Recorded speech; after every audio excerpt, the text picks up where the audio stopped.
Aid gets to Gaza for first time since Israel-Hamas war began. Cairo Peace Summit ends without Gaza breakthrough. Italy's Meloni urges international community not to fall into Hamas trap. Finland says Chinese ship is focus of pipeline damage probe. U.S. remains economic powerhouse thanks to fresh growth numbers. Over 1,000 migrants reach Spain's Canary Islands in single day. China strikes back with restrictions on graphite to counter Biden EV push. About 100,000 protesters joined pro-Palestinian march through London.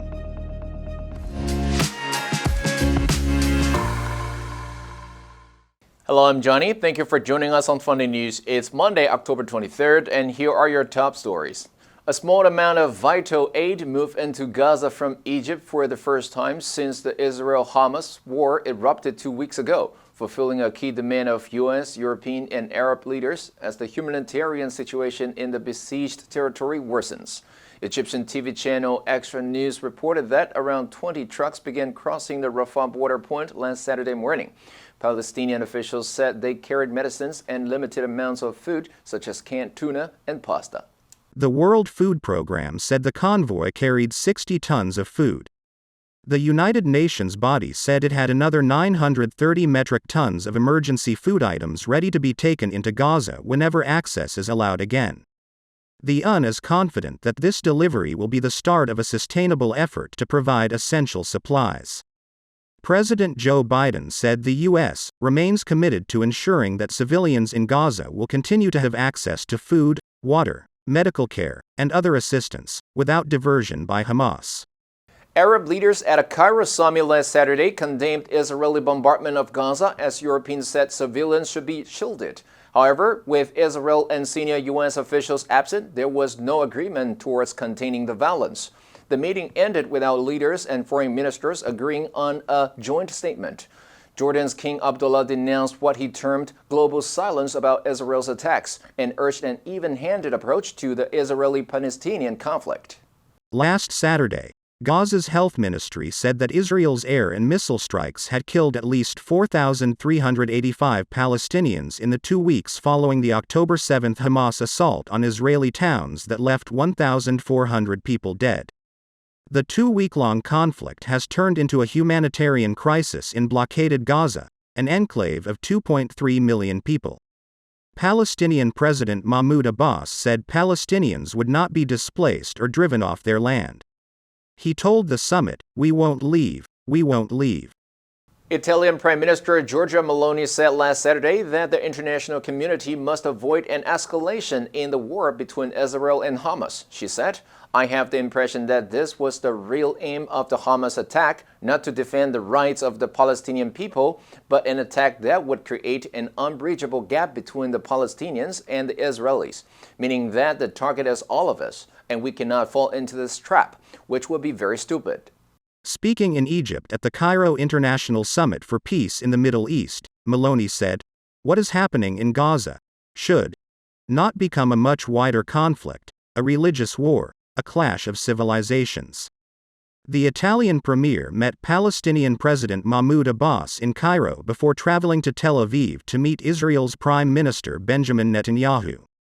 She stressed that a two-state solution, one for Israelis and one for Palestinians, must have a clear timeframe. Finland's National Bureau of Investigation said last Friday that an investigation into the damage to the Baltic Connector gas pipeline is currently focused on the role of the Chinese New Polar Bear container vessel. Following Finland's NBI statement, Estonian investigators, who are also looking into the telecoms cable incidents, said they were still looking at 2 ships, the New Polar Bear and Russia's Sevmoput. They said, "We have identified that during the incidents, the vessels New Polar Bear and Sevmoput were in the area." Early on October 8, a gas pipeline and a telecoms cable connecting Finland and Estonia were broken. Last Tuesday, Sweden said a third link, connecting Stockholm to Tallinn, had been damaged at roughly the same time as the other 2. Finland's NBI said, "The movements of the vessel New Polar Bear flying the flag of Hong Kong coincide with the time and place of the gas pipeline damage." The Finnish investigators added, "For this reason, The investigation is now focused on the role of the said vessel.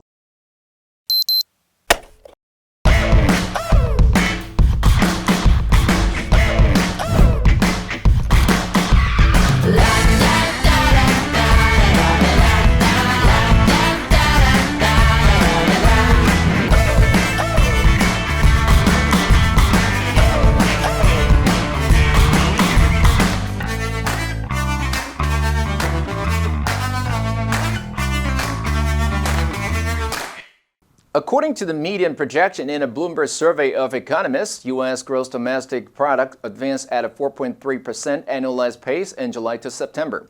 Bloomberg said such growth illustrates that the U.S. remains the global economic powerhouse as Europe stagnates and Asia contends with a struggling China. Moreover, the primary engine of the U.S. economy, personal consumption, is projected to advance at a 4% rate. Bloomberg said sustained spending momentum will likely nudge the Fed toward a rate increase. Economists have said, real 3Q GDP likely surged to a 4.7% annualized pace with consumers accelerating their spending to an unsustainable 4.2% pace amid a frenzy of summer travel and entertainment. We expect consumption to slow in 4Q given elevated inflation, high rates and the resumption of student loan repayments. The Fed's tightening cycle is taking time to hit the real economy, but we believe higher mortgage rate, credit card debt and business loan defaults will hit growth this quarter. Over 1,000 migrants arrived in Spain's Canary Islands in a single day last Saturday after making the dangerous journey from Africa, including on a boat carrying 320 people that rescuers said was the most packed vessel they had ever seen. The Red Cross, which was helping to treat the migrants, said that the wooden boat which arrived on the island of El Hierro marked a record number of arrivals in a single boat. The previous record was a boat carrying 271 people that arrived in El Hierro on October 3rd. The Red Cross said Saturday's arrivals included 783 in El Hierro, 98 in Tenerife and 150 in Gran Canaria. In Gran Canaria, the Coast Guard towed a wooden boat carrying migrants, including a toddler, into the port of Arguineguín. Wooden boats from previous arrivals were docked in the port. The 7 islands of the Atlantic archipelago have become the main destination for migrants trying to reach Spain, and this year there has been an increase in attempted crossings from Senegal and other African countries. According to the Ministry of Commerce and General Administration of Customs, China announced plans last Friday to restrict exports of graphite, an essential ingredient in building batteries for electric vehicles on national security grounds. The new rules, which are expected to be implemented in December, would require export permits for artificial graphite, including high purity, high strength, and high density materials, and natural graphite. The mineral is used virtually in all EV battery anodes, which are the negatively charged portion of the battery. However, how significant the new rule will be depends on how strict China is on the licensing requirements in the coming months. And the proposed U.S. Inflation Reduction Act that starting in 2024, vehicles seeking to qualify for the law's EV tax credits cannot have battery components assembled in non-allied countries, such as North Korea, Russia, Iran, and China.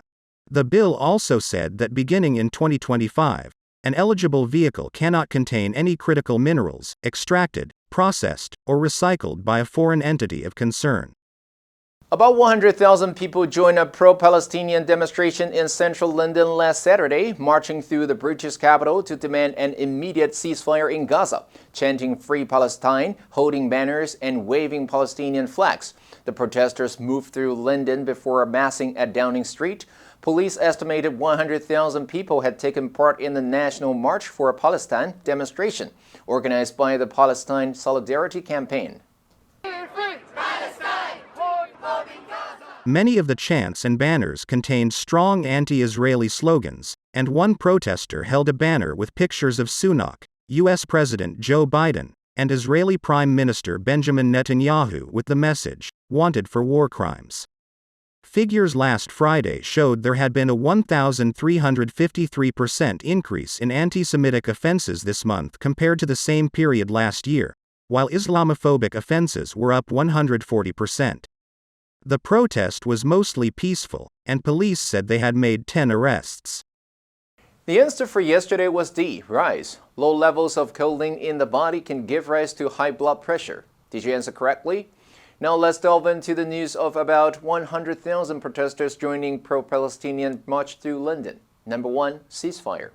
通常是永久性的停火、停战. Observers have reported serious violations of the ceasefire. Number 2, solidarity. 团结、齐心协力. Demonstrations were held as a gesture of solidarity with the hunger strikers. Number 3, demonstration. 集会、示威、游行示威. Riot police broke up a demonstration by students. Next, we have a multiple choice question for everyone to practice. Which answer would you choose? You can write your answer in the comment section. The correct answer will be announced tomorrow. And that's all for today's Funday News. Be sure to tune into Funday News from Monday to Friday and click the link below to join Funday for free. I'm Johnny Wu, your host. I'll see you next time.